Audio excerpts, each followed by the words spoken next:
Hey guys, welcome back to my channel. This is Rashmi और आज की वीडियो में मैं आप सभी के साथ शेयर करूंगी अपना संडे मॉर्निंग रूटीन, क्योंकि आप सभी के बहुत से कमेंट आ रहे थे कि आपका मॉर्निंग रूटीन कैसा होता है। तो आज संडे और सभी की छुट्टी भी होती है। तो सेंट्रल गवर्नमेंट में जो जॉब करते हैं उनकी तो 2 दिन की छुट्टी होती है, सैटरडे और संडे। तो सबसे पहले मैं उठी थी, सुबह मॉर्निंग में मैंने काम किया अपना, उसके बाद अब जा रही हूँ ब्रेकफास्ट बनाने। तो मैंने सोचा आज की वीडियो यहीं से स्टार्ट करती हूँ। तो चलिए सभी लोग आप मेरे किचन में। सो गाइज, ये मेरा छोटा सा किचन है और अगर आपको मेरी किचन की या मेरी क्वार्टर की फुल वीडियो चाहिए होगी तो कमेंट करके जरूर बताइएगा। मैं मेरी क्वार्टर की भी फुल वीडियो आपके साथ शेयर करूंगी। तो अब चलते हैं ब्रेकफास्ट बनाने। सो गाइज, मैंने अभी भिंडी कट कर ली और मैं मॉर्निंग में बनाऊंगी भिंडी की सब्जी पराठा। और हम यूपी के हैं, आप सभी को पता है। तो मैं अगर चावल ना खाऊं तो मेरा पेट नहीं भरता, कितना भी रोटी खाते जाओ। वो असली मजा चावल वाला ना चावल के साथ ही आता है। तो स्टार्ट करते हैं। सबसे पहले पराठा और सब्जी बना देती हूँ मैं भिंडी की, फिर बनाऊंगी दोपहर में लंच टाइम पे दाल और चावल।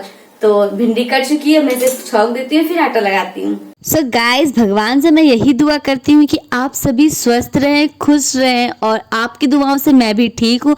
आज संडे है, जैसा कि आपको पता ही है, पर सुबह से मेरी कोई ऐसी प्लानिंग नहीं थी कि मैं वीडियो बनाऊं। अचानक से मन हुआ तो मैंने वीडियो बना दिया। मैंने सोचा मैं आप सभी के साथ अपना मॉर्निंग रूटीन शेयर करूं संडे का, क्योंकि हर दिन अलग अलग होता है। कोई ज़रूरी नहीं कि मैं सारे दिन एक ही जैसा काम करती हूँ।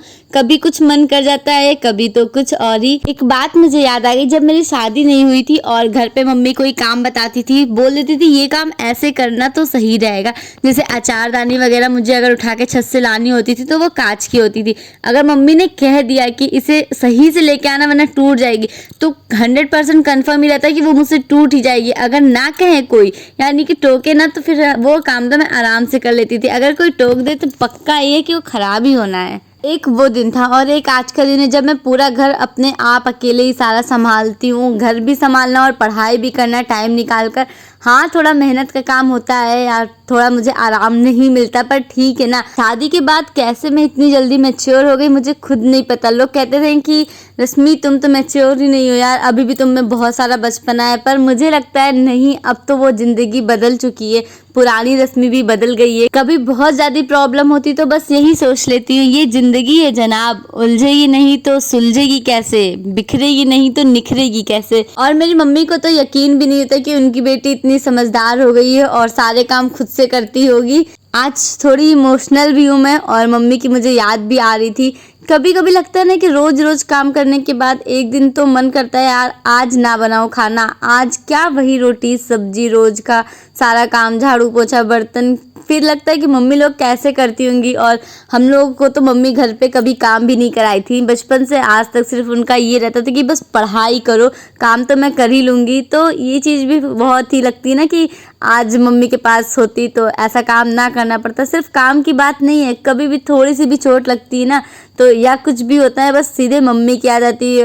वैसे तो मैं आलसी नहीं हूँ, पर आलस कभी ना कभी तो आ ही जाता है और उस टाइम पे जब काम करना पड़ता है तो काफ़ी ज़्यादा बुरा फील होता है मुझे। ऐसा किस किस के साथ होता है आप लोग कमेंट करके बताइएगा। और यहाँ पे मेरी सब्जी बनके तैयार हो गई है। मैंने नाश्ते के लिए पराठा बनाया था और उसके बाद अभी मैं रोटियाँ बना रही हूँ, क्योंकि दोपहर में मुझे फिर से रोटी बनाना पड़ता और किचन गंदा हो जाता, फिर सफाई करनी पड़ती। अगर पहले ही बना लिया है ना तो इससे मुझे आसान पड़ेगा। अब मुझे दोपहर में केवल दाल और चावल बनाने हैं। तो दाल चावल रोटी सब्जी हम दोपहर में खाएंगे और अभी मॉर्निंग में आज नाश्ते में मैं पराठा सब्जी खाऊंगी। वैसे तो मैं खाना अच्छा बनाती हूँ, पर अब मम्मी को भी पता चल गया है कि मैं खाना अच्छा बनाती हूँ, क्योंकि मेरे भाई बहन यहाँ पे रह के गए थे तो उन्होंने मेरी खूब तारीफ की कि हाँ मम्मी दीदी को खाना बनाना आता है और वो बहुत टेस्टी बनाती है। बहुत से लोग ऐसे होते हैं जो काम भी करते हैं उसके साथ साथ पढ़ाई करते हैं। तो मैं कहती हूँ कि सभी को अपना एक टाइम टेबल सेट करना चाहिए।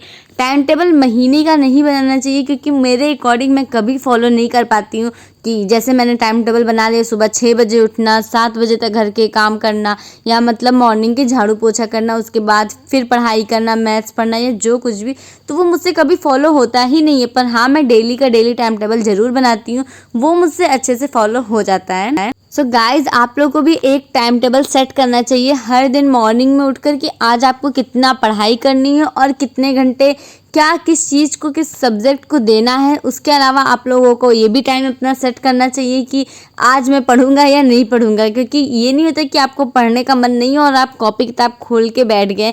लोग मुझसे पूछते हैं कि आप मॉर्निंग में क्यों नहीं पढ़ते हो। मुझे टाइम ही नहीं होता। मैंने अभी किचन साफ़ किया और अब बर्तन साफ़ कर रही हूँ। काम के बीच में अगर मैं पढ़ने जाती हूँ तो मेरा कंसंट्रेशन अच्छे से नहीं बन पाता है, या कोई मुझसे कहे सब्जी आपने छौंक दी है अब जाके पढ़ाई करो, तो आधा ध्यान तो मेरा सब्जी में लगा रहेगा कि सब्जी जल तो नहीं रही, बीच बीच में उठ के चलाना है। तो जब तक मैं काम करती हूँ तब तक सिर्फ काम ही करती हूँ। जैसे एक साइड सब्जी चढ़ा दी, दूसरी साइड आटा गुथ लिया, तो मैं ऐसे ही सारे काम करती हूँ। जब तक काम मेरा ख़त्म नहीं हो जाता मैं कुछ खाती भी नहीं हूँ। मतलब अभी मैंने मॉर्निंग का ब्रेकफास्ट नहीं किया है और मैंने पराठा सब्जी बना दिया, पर मैं किचन साफ़ करके जो मॉर्निंग के बर्तन निकले हुए थे उसे धुल दूँगी, फिर आराम से रिलैक्स होकर मैं नाश्ता करूँगी।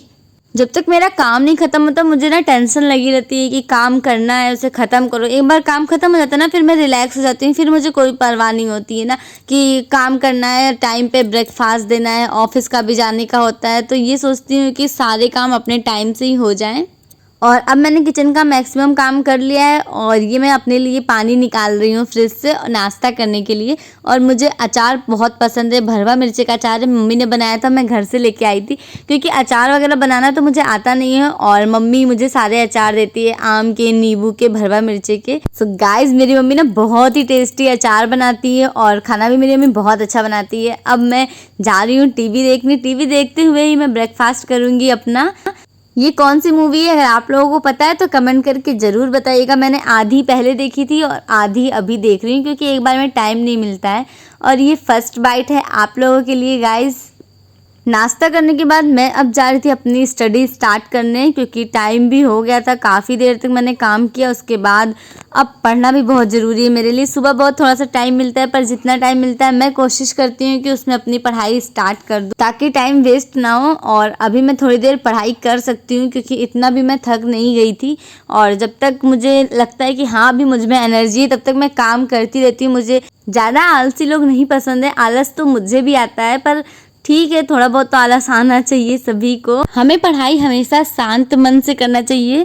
और कुछ लोग ऐसे होते हैं जो सेल्फ स्टडी करते हैं फिर भी असफल रहते हैं, क्योंकि कहीं ना कहीं वो पढ़ाई ढंग से करते हैं पर उनका मन शांत नहीं रहता, उन्हें सेल्फ स्टडी करने का तरीका नहीं पता होता। मेरा कहने का मतलब ये है कि वो टिप्स नहीं अपनाते हैं जो पढ़ाई करते वक्त उपयोग करना चाहिए। जैसे कि स्टडी के लिए एक लक्ष्य बनाएं सबसे पहले, उसके बाद पढ़ने के लिए ना अपना रूटीन बनाएं कि हमें रेगुलर पढ़ना है। भले ही वो 1 घंटा पढ़े 2 घंटा पढ़े, पर उस चीज़ को ना रेगुलर रखें, उससे पढ़ाई आपके बीच में छूटेगी नहीं। मॉर्निंग में भी आप पढ़ाई कर सकते हैं, उस टाइम भी शांति रहती है और हमारा मन रिलैक्स रहता है। जब हम सो के उठते हैं तो हमारा दिमाग भी काफ़ी शांत रहता है, उससे हमें एक बार की पढ़ी हुई चीज़ अच्छे से याद हो जाती है। और हमेशा ना पढ़ाई बैठ के करनी चाहिए, लेट के नहीं करना चाहिए। हालांकि मैं भी कभी कभी लेट के पढ़ती हूँ और पढ़ते पढ़ते सोई हूँ। तो सबसे पहले आज आप सभी अपने आप से पूछेंगे कि हमें पढ़ना है लेकिन क्यों? क्योंकि जब इस चीज़ का आपको जवाब मिल जाएगा तो आपके अंदर पढ़ने के लिए ना एक अलग ही मोटिवेशन मिलेगा। पढ़ने के पीछे हर किसी का एक सपना होता है कि आगे जाकर हमें ये करना है।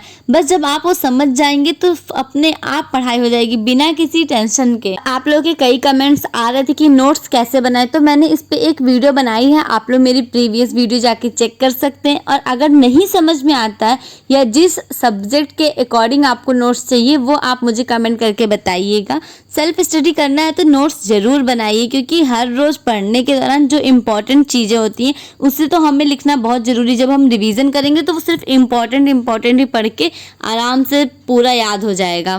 एक टॉपिक उठाइए, मान लीजिए आपको कुछ साइंस में पढ़ना है तो उससे रिलेटेड पूरा आपके पास जो बुक है आप उसमें से इम्पॉर्टेंट क्वेश्चन छांट के लिखिए। और उसके अलावा यूट्यूब पे सर्च करिए अपने टॉपिक से रिलेटेड चीज़ें, क्वेश्चंस जो आपके डाउट है, और उसे अपनी नोट्स में ऐड कर लीजिए। और हाँ, एक टॉपिक ख़त्म होने के बाद थोड़ी सा स्पेस ज़रूर छोड़िएगा कि जब कभी उससे इम्पोर्टेंट चीज़ आपको पता चले तो आप वहाँ पे नोट डाउन कर सकें। और यहाँ पे मैं हिंदी का विलोम शब्द पढ़ रही थी। तो गाइज आज रात को 8 बजे मेरी एक वीडियो और आएगी, प्लीज़ उसे खूब सारा प्यार दीजिएगा। आई नो मैं कभी कभी कुछ ज़्यादा ही बोल जाती हूँ, पर क्या करूँ, आप मेरी फैमिली हो और मैं आप लोगों के साथ हर बातें शेयर करना चाहती हूँ, शायद इसीलिए।